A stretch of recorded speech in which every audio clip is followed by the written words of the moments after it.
TV CF, 라디오 CM, 선거 홍보 영상, 기업 홍보 및 기록 영화를 전문으로 기획, 촬영하여 제작하는 산여울 기획은 1등 제품을 2등 가격으로 공급합니다. 산여울 기획. 칼 발트의 교회 교의학 1-1권 섹션 2 교의학의 서설에 대한 과제 두 번째 교의학 서설의 가능성에 대해서 이번 시간은 나누겠습니다. 섹션 2-1에서는 교의학 서설의 필연성에 대해서 말씀했는데요. 거기에서는 인식의 길에 대해서 제시하고 있다. 발트 신학은 인식의 길을 추구하고 있다. 이러한 내용을 제시했습니다. 그래서 인식이라는 것은 우리가 대상 인식에서 주체 인식이라고 제가 표현할 수 있어요. 본래 우리가 인식의 역사인데 본래 타자를 인식하는 그러한 방식에서 이제 근대로 들어오면서 타자를 인식하는 주체로 인식이 전환됐습니다. 그것이 이제 데카르트에서부터 시작했고요.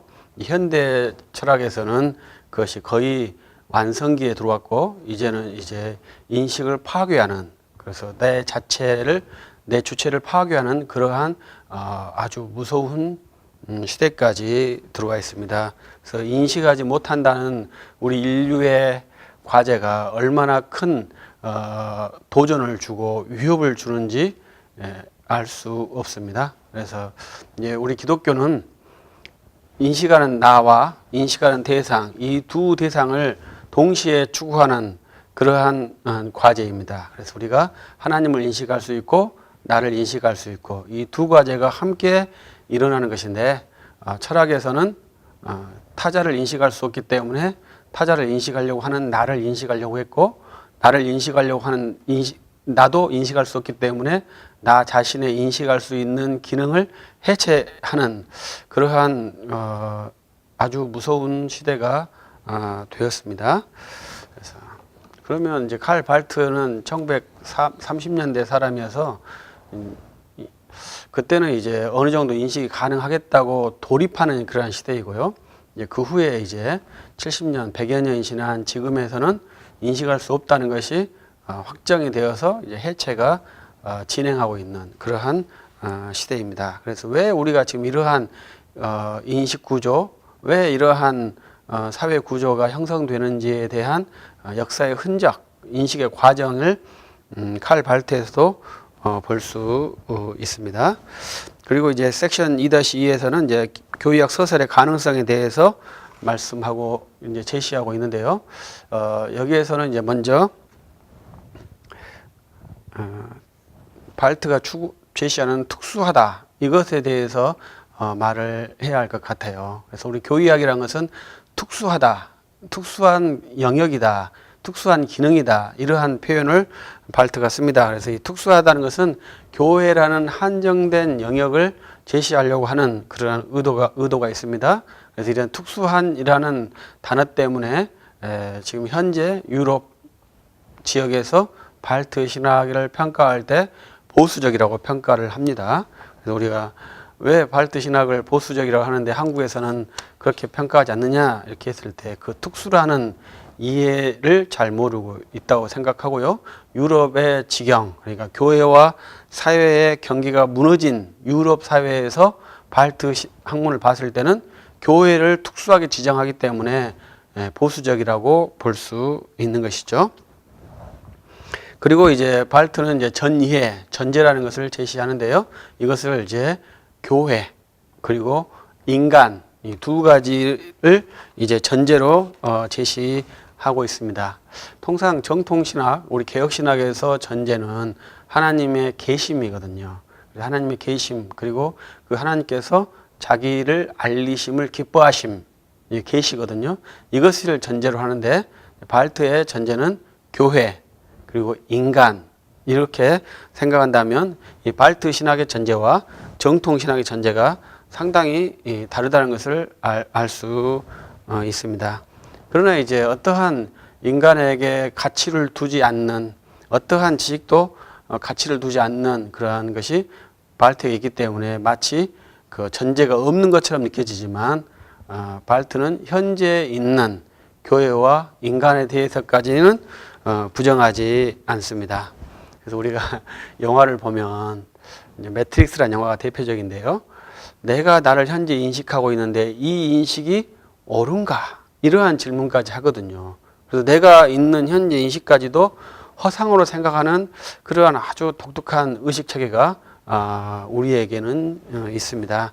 발트는 이제 거기까지는 가지 않고 교회가 예배당이 있기 때문에 내가 보이는 그것에 대해서 사실대로 인식해주고 내가 현재 생각하고 있기 때문에 이 생각하는 나를 사실로 인식하는 그러한 보수적인 태도를 취하고 있는 것입니다. 지금은 그렇게 하지 않아요. 내가 보고 있는 것이 내 눈에 들어왔는데 그것이 사실인지 의심하는 것이 현재 인식의 수준이다 이 말이죠. 내가 현재 내가 있는데 내가 과연 있는 것인가? 이렇게 의심한다 이 말이죠. 그러한 아주 독특한 의식 체계가 많고 또 그것을 의식하지 않고 사는 사람이 더 많긴 하죠. 그걸 의식하고 고민하는 사람은 이제 소수이기는 하지만요.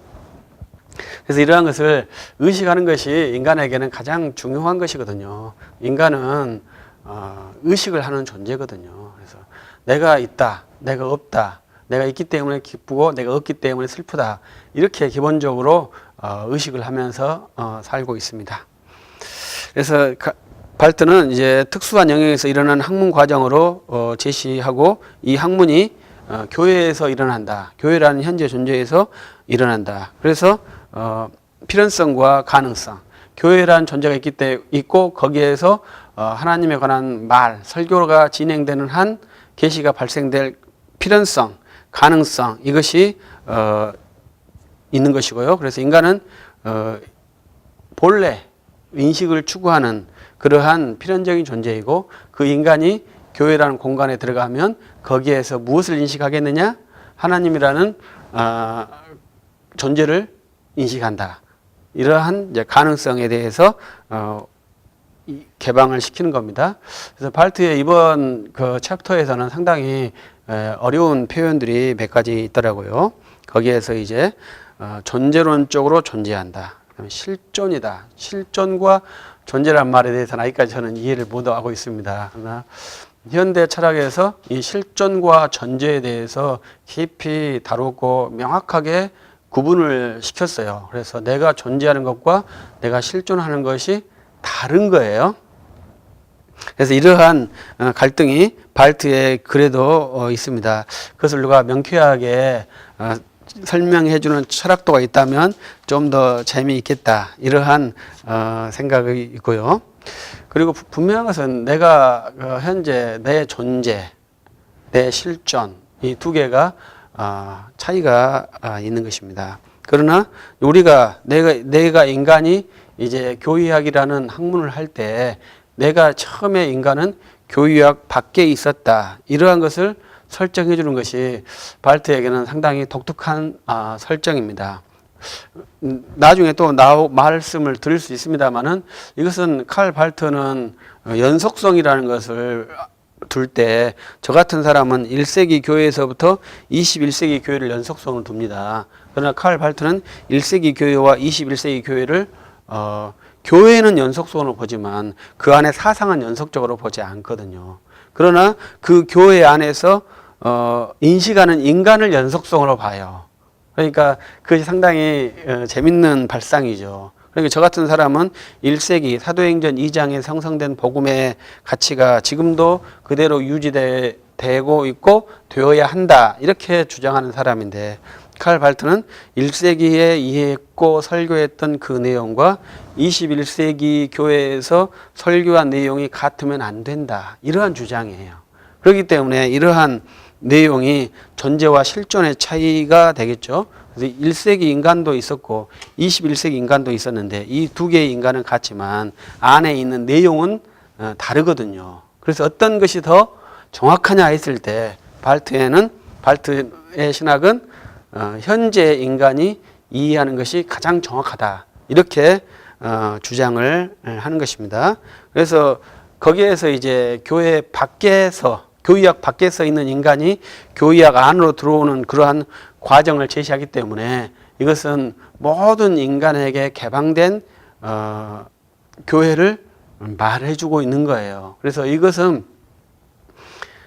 복음에 전도하는 것을 모든 영역에 놓은 것처럼 생각을 할 수 있습니다만은 여기에는 모든 사람에게 허용된 모든 것이 가능한 나중에는 이 교회의 범위를 바꾸면 되거든요. 그래서 여기는 1930년대의 작품인데 1960년대에는 교회의 범위가 바뀌었잖아요.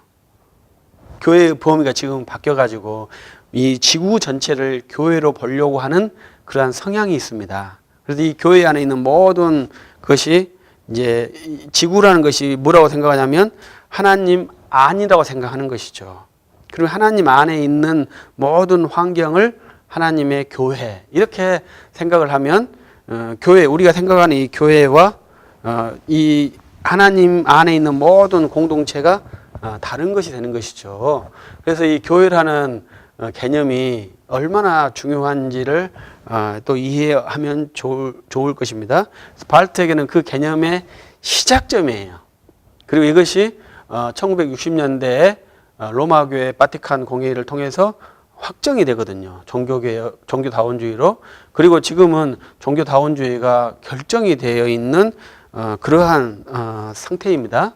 그리고 모든 세계의 기독교들이 종교다원주의로 협약을 하죠. 그것은 하나님의 통치가 우주를 통치한다. 이러한 원리예요. 단일 원리예요. 그것이 왜 틀리겠습니까? 그러나 그것이 맞지 않다는 것이 중요한 것이죠. 그래서 바르트에게서 그 논리 체계가 시작하기 때문에 바르트 신학이 상당히 중요해요. 그리고 이 시점을 잘 알지 못하면 몰트만의 신학이나 판넨베리크의 신학이나 로마교회 신학, 현재 로마교회 신학을 잘 이해할 수 없게 돼요. 그래서 바르트의 신학은 첫 번째 단추이거든요. 이 신학을 잘 알지 못하면 참 현재 신학을 이해하기 거의 어려울 거예요. 그렇기 때문에 바르트 신학을 지금 이 시간에 저도 어렵고 여러분도 어렵겠습니다만은 해보려고 몸부림을 하고 있는 것입니다. 그래서 바르트는 현재 인간이 이해하는 것을 그 가치로, 절대 진리 가치로 생각을 하고 있고, 현대 이해를 추구할 때 과거의 가치를 어떻게 할 것이냐, 이러한 것도 이 가능성에서 취급을 하는데 그것을 포기할 것을 제시합니다. 그래서 바르트에게서 여기서 첫 번째 개념이 뭐냐면 행동하는 하나님이에요. 행동하는 하나님의 자유예요. 그래서 이것이 교의학의 원천이라고 표현을 합니다. 그래서 바르트가 우리는 교의학의 원천을 고대 교회 문서라고 표현을 하거든요. 저 같은 사람은. 그래서 이런 것들도 바르트 신학을 하면서 우리가 정립을 하는 겁니다. 그래서 너가 생각하는 원천이 무엇이냐 이렇게 했을 때 칼빈은 하나님의 하늘의 교리, heavenly doctrine, 그래서 하늘의 가르침이 우리의 원천이다 했는데, 이 원천이라는 것은 그러면 잘 모르는 모호한 거지 않습니까? 그리고 바르트가 말했던 행동하는 하나님이 원천이 됐을 때도 그 모호한 거예요. 그러나 진짜 우리에게 역사적인 사물로서의 원천을 제공하라면 우리는 저 같은 사람은 고대 교회의 4대 문서라고 하는 것이고요. 바르트는 지금 생각하고 있는 인간이 원천이 되는 거예요. 두 원천이 되는 것이죠. 그래서 행동하는 하나님과 학문을 하는 인간, 이 교회에서 학문을 하는 인간, 이 인간이 교의학의 원천이 되는 것입니다. 그래서 이 교회라는 것은 그 행동하는 하나님이 활동하는 장소가 되는데, 그 방법은 이제 설교라는 형태를 통해서 가능한 것이고요. 그때 계시가 발생하는 것입니다. 우리가 계시가 발생한다, 이런 것이 굉장히 독특한 것이거든요. 그래서 계시가 발생한다는 것은 지금도 계시가 발생한다는 것이죠. 그것은 계시 연속주의예요. 계시 연속주의를 체계화 시작한 사람이 칼 바르트거든요. 그래서 이것을 체계화를 했기 때문에 모든 사람이 다 계시 연속주의를 따라요. 그런데 비학문적인 것이 아니고 굉장히 학문적인 것이죠. 왜냐하면 바르트가 교의학 13권을 썼잖아요. 어마어마한 체계성이거든요. 그 체계에 의해서 계시 계속주의가 지금 우리 사회에 100여 년 동안 들어왔기 때문에 지금은 계시 계속주의를 굉장히 자연스럽게 사용하고 있는 교회 풍토를 갖고 있습니다. 그래서 저너 같은 사람은 계시 계속주의를 주장하려면 성경이 필요가 없다고 생각하는 사람이거든요. 성경은 계시가 완료된 문서로서 우리가 성경이 필요하거든요. 유대인들은 정경이 구약 성경이라고 생각하지만 그분들은 탈무드라는 어마어마한 분량의 해설서를 갖고 있고 미드라시 같은 엄청나게 큰 해설서를 갖고 있지 않습니까? 그러면 구약 정경과 탈무드 어떤 게 더 권위가 있을 것 같아요? 구약 성경이 더 권위가 있을 것 같은가요? 그렇지 않잖아요. 해석된 탈무드가 더 권위가 있죠. 그리고 천주교도 성경과 전통을 같이 강조하는데 성경의 권위가 더 높겠습니까?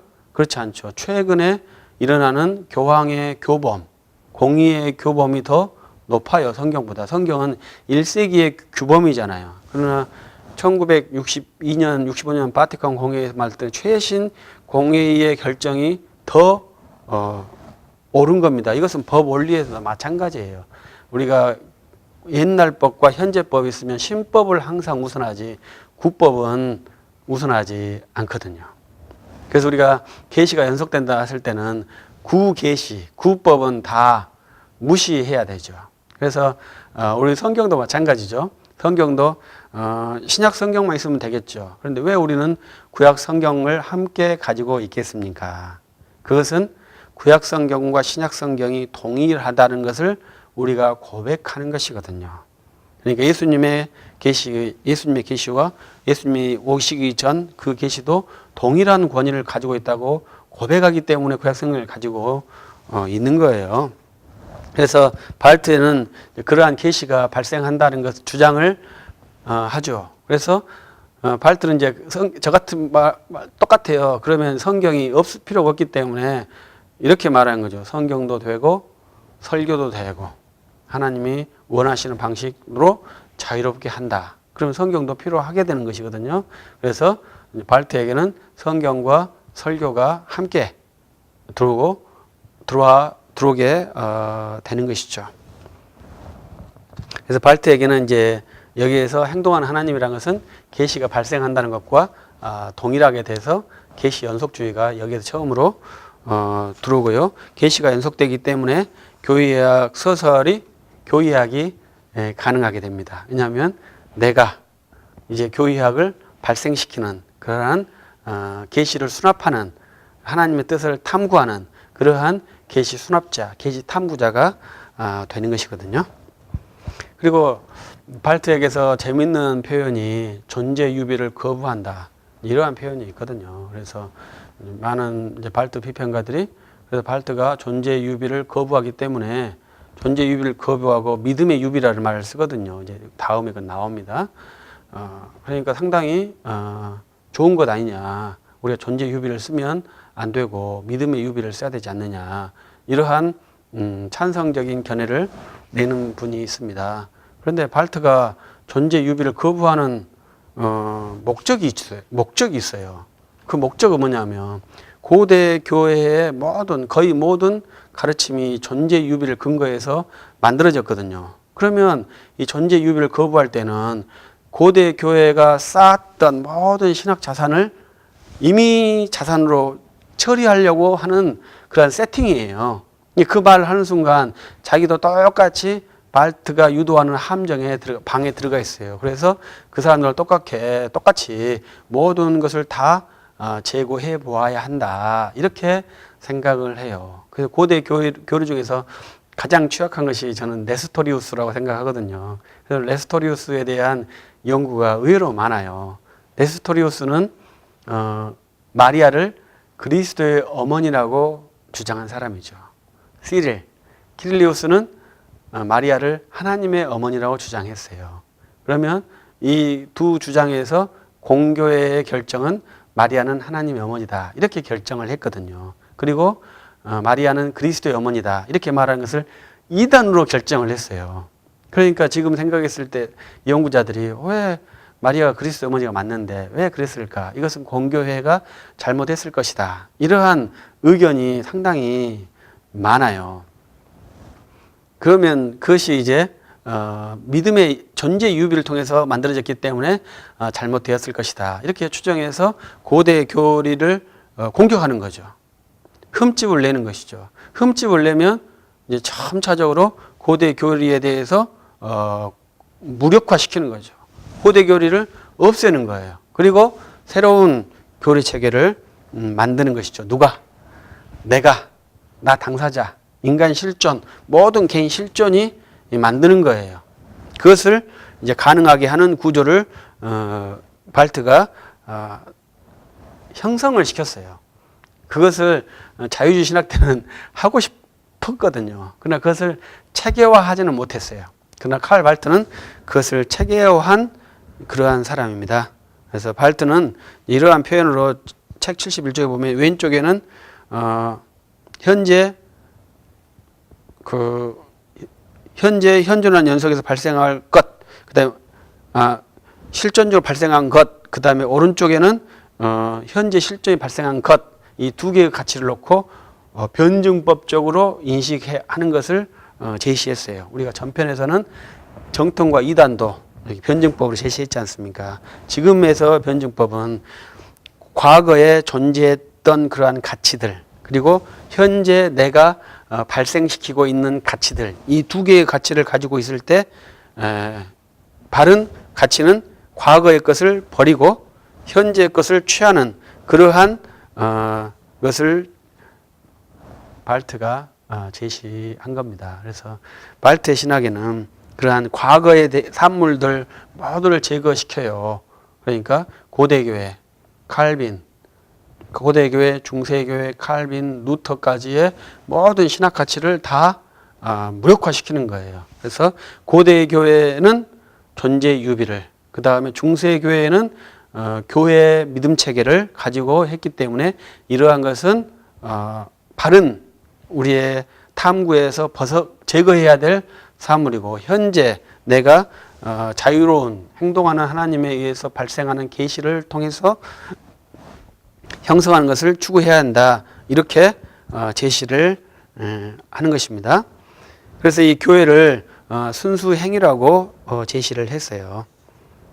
발트가. 그래서 교회라는 것은 참 독특한 것이죠. 교회는 말씀했듯이 여기는 현재 교회지만 이제 지금의 교회는요 없다고 봐야 합니다. 지금은 제가 그러한 글을 하나 쓰긴 썼는데요. 지금은 교회라는 단어가 사라졌고 하나님의 나라라는 단어가 대치됐어요. 그래서 그러한 그 시작점이 지금 발트에 나오는 거예요. 발트는 교회를 굉장히 강조하지만 발트 뒤로부터는 교회라는 말이 나오지 않고 하나님의 나라라는 말이 나옵니다. 그래서 왜 그럴까 이렇게 생각을 저 같은 사람 하거든요. 그러면 그 근원이 저는 칼 발트에 있다고 생각을 해요. 그래서 이 교회라는 범위를 아까 말씀했듯이 이제 전환시킨 거예요. 그래서 우리가 그 WCC라는 거기에서 선교를 막잖아요.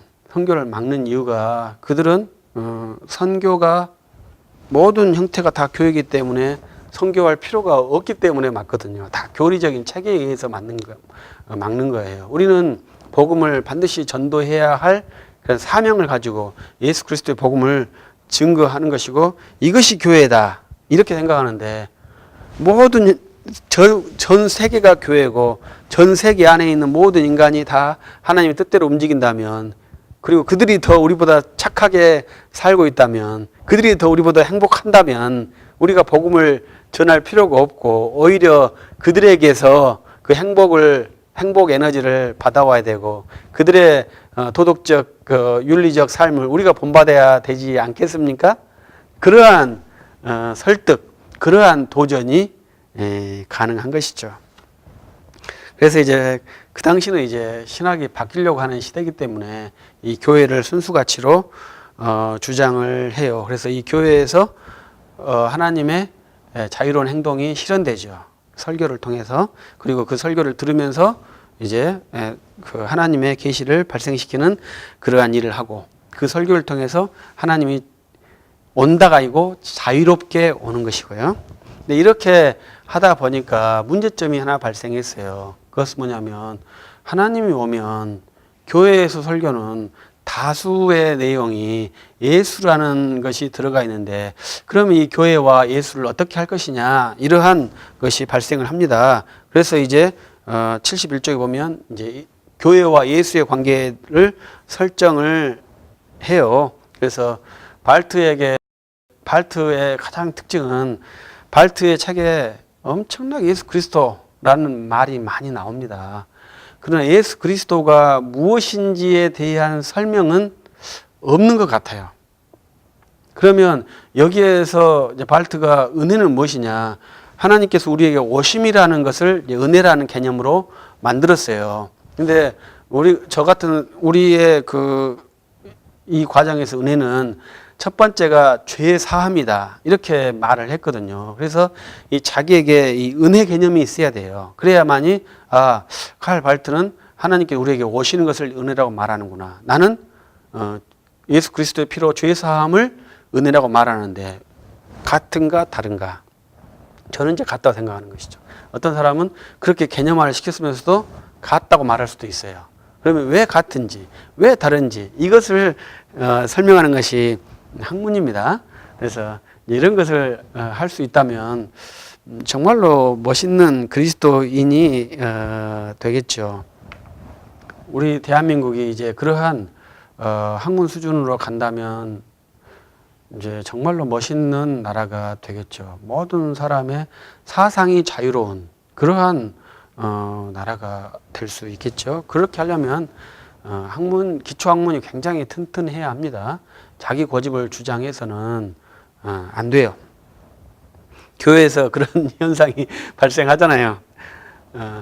정치권에서 발생한다는 것은 이해할 수 있지만 교회에서 토론할 수 없고 이해할 수 없고 소통할 수 없다는 것은 상당히 큰 충격이죠.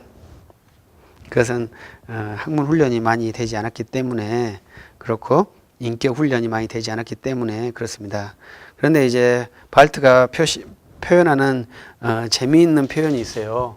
그것은 하나님을 인식할 수 있는데 그런 것이 아주 짧은 빛에 의해서 하나님을 인식할 수 있다. 이러한 표현을 하는 거예요. 71쪽에서. 그래서 이 표현은 상당히 위험하다. 제가 이게 쉽게 표현하면 번개불에 의해서 사물을 인식할 수 있다. 이러한 표현이거든요. 그러면 번개불로 사물을 인식할 수 있을까요? 번개불로는 사물이 있다는 것은 알 수 있지만 사물의 구체적인 사안에 대해서는 알 수가 없는 것입니다. 그래서 칼빈은 희미한 빛이라고 그랬죠. 그리고 우리의 시력이 굴절되어 있기 때문에 인식할 수 없다고 그렇게 말을 하죠. 그래서 성경과 성령의 내적 조명이 필요하다고 제시를 합니다. 그러나 발트는 특이하게도 그 빛으로 하나님을 인식할 수 있다. 이렇게 설명을 하는 겁니다. 그리고 마지막으로 이제 말할 수 있는 것은 두 가지를 말씀하고 싶은데 이것은 이제 하나님의 계시를 취할 때 발트가 추구하는 것은 자기 결단이에요. 인간이 결단해서 계시를 취하는 방식을 말합니다. 그래서 발트가 말하는 신학은 인간학이라고 자기 표현이 그래요. 왜? 인간이 그 하나님의 계시를 수납하기 때문에 하나님은 자유롭게 행동하고 인간은 거기에서 계시를 수납하고 1세기에도 하나님은 자유롭게 계시를 활동했고 21세기에도 하나님은 자유롭게 행동을 하죠. 그러나 1세기에서 수납했던 인간과 21세기에 수납하는 인간이 다르니까 그 계시 내용이 다르다는 것이죠. 그리고 현재 취하는 계시 내용이 가장 정확하다는 것이죠. 그래서 이 전에 있었던 것을 포기하려고 하는데 이 포기해야 되지만 또 연관이 되어야 되잖아요. 그랬을 때 쓰는 단어가 발트가 쓰는 단어가 이 선취라는 개념이에요. 선취라는 개념이 굉장히 어려워요. 그래서 저도 번역자의 글을 했습니다만은 그 어린아이 신앙이라고 제가 표현을 하고 싶어요. 어린아이의 어린 아이와 같은 게 쭉 성장하는 거죠. 그래서 이 예비적인 것은 불완전하고 더 완전한 것이 있다. 이렇게 현재 취하는 것이 완전하다. 이렇게 설명을 한 것입니다. 그래서 말했듯이 고대 교회가 방법을 했던 존재유비나 중세교회가 했던 그 교회 믿음 체계나 이러한 것을 다 거부하고 믿음의 유비로 이제 그 인식의 방법을 바꾸는 거예요. 그래서 발트가 주장하는 믿음의 유비를 좋다고 말하면 안 되죠. 왜냐하면 고대 교회의 가르침을 거부하고 종교개혁의 가르침을 거부하려고 하는 포석이거든요. 그 포석에 들어가면 바로 걸리는 것이죠. 그래서 이 선치라는 개념은 여러 군데 다 쓰여요. 그리고 우리 이제 김세윤 교수의 신학을 우리가 탐구한 적도 있는데 그분은 유보라는 말을 쓰지 않았습니까? 그래서 우리의 구원이 종말에 유보되었다. 그럼 그 종말을 현재로 당기는 것을 얘기라고 하고 이런 것을 다 선출을 하거든요. 그래서 완전한 것에 대한 미숙한 과정의 선출을 말하는 것입니다. 그런데 현재 유보라는 것은 종말의 최종 시간의 종말은 마지막 날 했지만 현재는 과거가 되잖아요.